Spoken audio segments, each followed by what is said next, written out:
What if I told you that while you were scrolling through TikTok, the most influential financial institution on earth just silently rewrote the rules of money forever, and they didn't even bother to make headlines about it?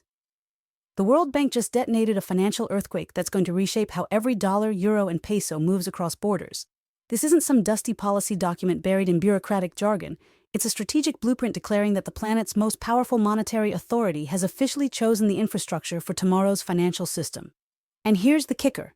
They specifically called out Ripple and Stellar as the foundational models. They didn't dance around with vague blockchain references.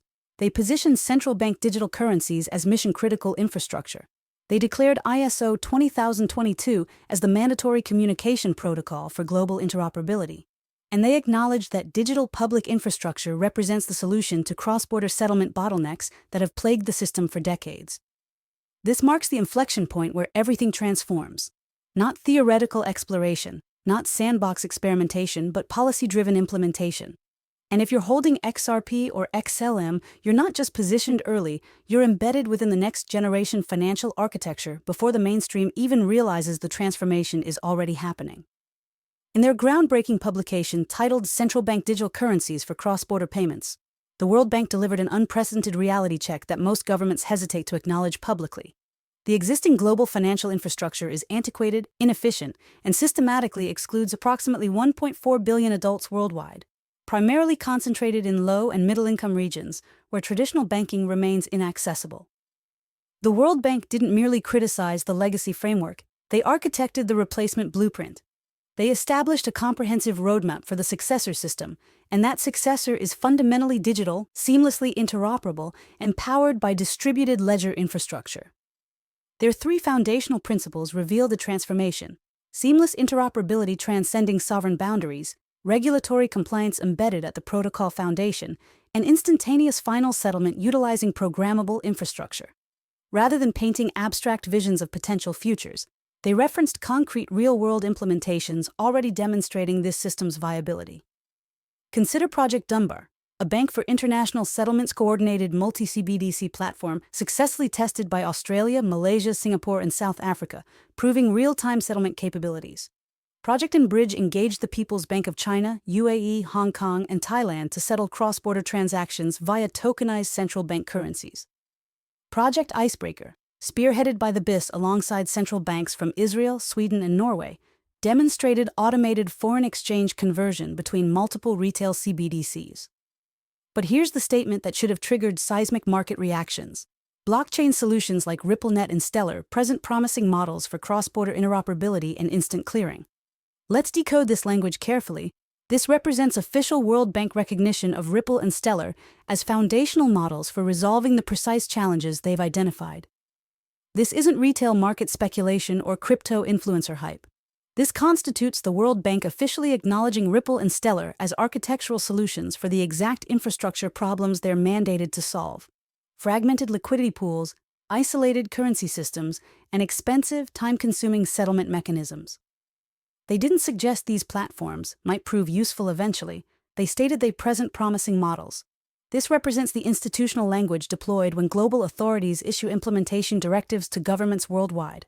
Remember, the World Bank isn't an independent research organization. It functions as the strategic deployment mechanism for IMF and United Nations initiatives.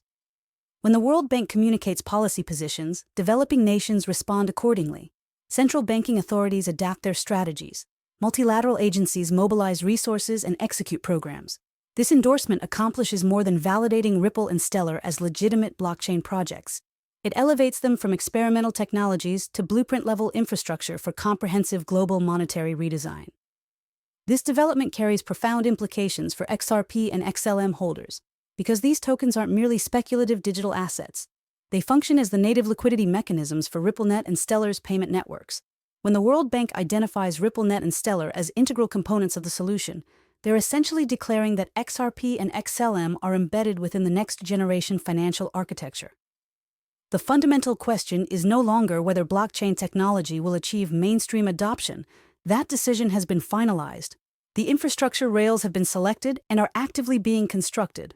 What follows next is systematic scaling and implementation. Once these payment corridors transition from pilot programs to official policy, And these protocols evolve from experimental testing to operational deployment. Utility demand for XRP and XLM transforms from speculative interest to economic necessity. This shift represents institutional-grade purchasing pressure, inelastic demand for settlement liquidity, and protocol-level repricing driven by systematic integration. When demand becomes inelastic, meaning it's directly tied to national settlement flows and cross-border payment requirements, price movements won't follow gradual trajectories. Instead, we'll witness violent repricing events, potentially occurring almost overnight. That repricing initiates the moment legacy systems are decommissioned and the new infrastructure goes fully operational. Ripple's evolution has been extensive, but it's finally emerging into mainstream recognition, not as a cryptocurrency project, but as fundamental infrastructure for the global financial reset. The World Bank's acknowledgement helps confirm this trajectory, and Ripple's expanding network of partnerships reads like a directory of international finance leadership. They're currently involved in over 20 CBDC pilot programs globally, with government-level partnerships spanning Bhutan, Palau, Montenegro, and Colombia, among other emerging economies. Their complete alignment with ISO 20022 standards ensures seamless integration into the global financial messaging ecosystem that processes over $150 trillion in wholesale payments annually. Here's what matters most. Ripple has constructed a dedicated CBDC platform, specialized infrastructure enabling central banks to mint and distribute digital fiat currencies, distribute them to approved intermediaries, and redeem or destroy tokens in real time. This platform enforces Know Your Customer, anti-money laundering, privacy, and compliance policies directly at the protocol layer while monitoring and adjusting liquidity through Ripple's compliance dashboard. Operating beneath this entire system, XRP serves as the native liquidity bridge. This means every time value transfers between jurisdictions, between different digital currencies, or across currency pairs, XRP potentially facilitates the settlement mechanism. This isn't theoretical possibility. This represents active infrastructure currently being tested and refined across multiple sovereign implementations. The Bank for International Settlements has directly collaborated with Ripple through regulatory sandbox projects. Ripple maintains membership in both the Digital Pound Foundation and Digital Euro Association, providing direct input into Europe's CBDC strategy development. They've even engaged with the Federal Reserve's Faster Payments Task Force, establishing relationships with U.S. monetary authorities long before cryptocurrency gained policy legitimacy. While Ripple concentrates on banking institutions and liquidity provision, Stellar and XLM are establishing themselves as the public-facing infrastructure for humanitarian aid, remittances, and financial inclusion initiatives. The World Bank has specifically recognized this positioning. Stellar has successfully delivered USDC-based aid disbursements in Ukraine, Kenya, Colombia, and numerous other regions.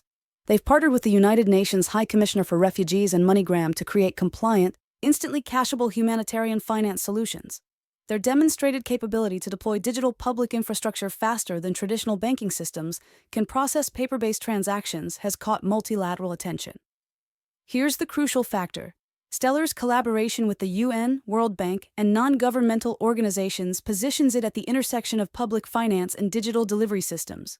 The World Bank specifically seeks scalable, affordable payment corridors. Stellar has already constructed them. They require blockchain infrastructure supporting digital identification, instant compliance verification, and offline functionality. Stellar is currently piloting these exact capabilities.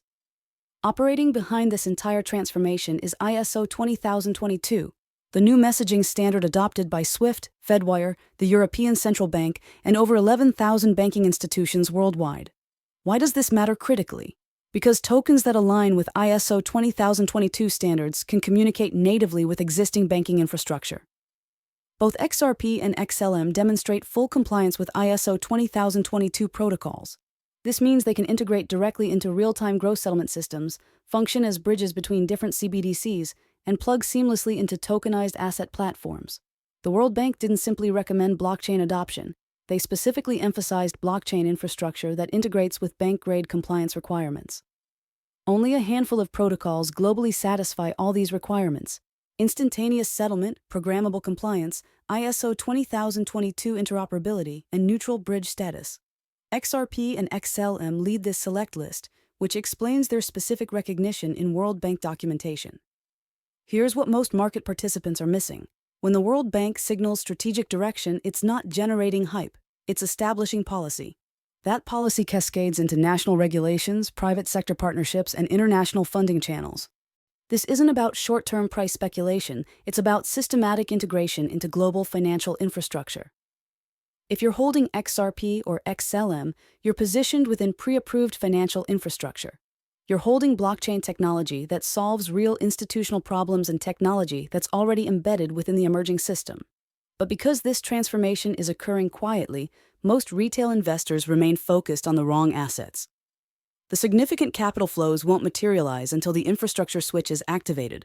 When that activation occurs, the movement will be swift and substantial. Currently, UN payment corridors on Stellar are operational. NGO aid delivery through Ripple technology is functioning.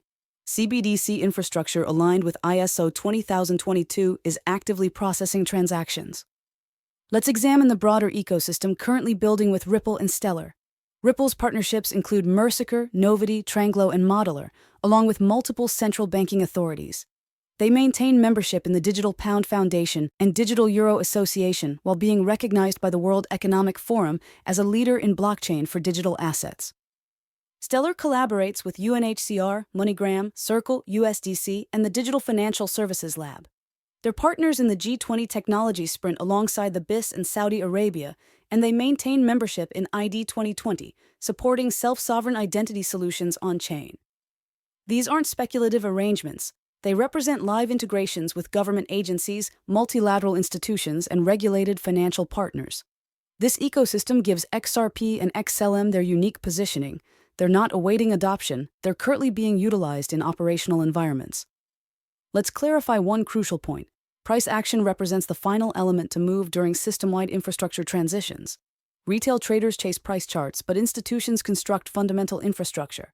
XRP and XLM have spent recent years being accumulated, tested, and deployed beneath mainstream attention while legal uncertainties, regulatory debates, and bear market conditions kept most observers distracted. Why hasn't explosive price movement occurred yet?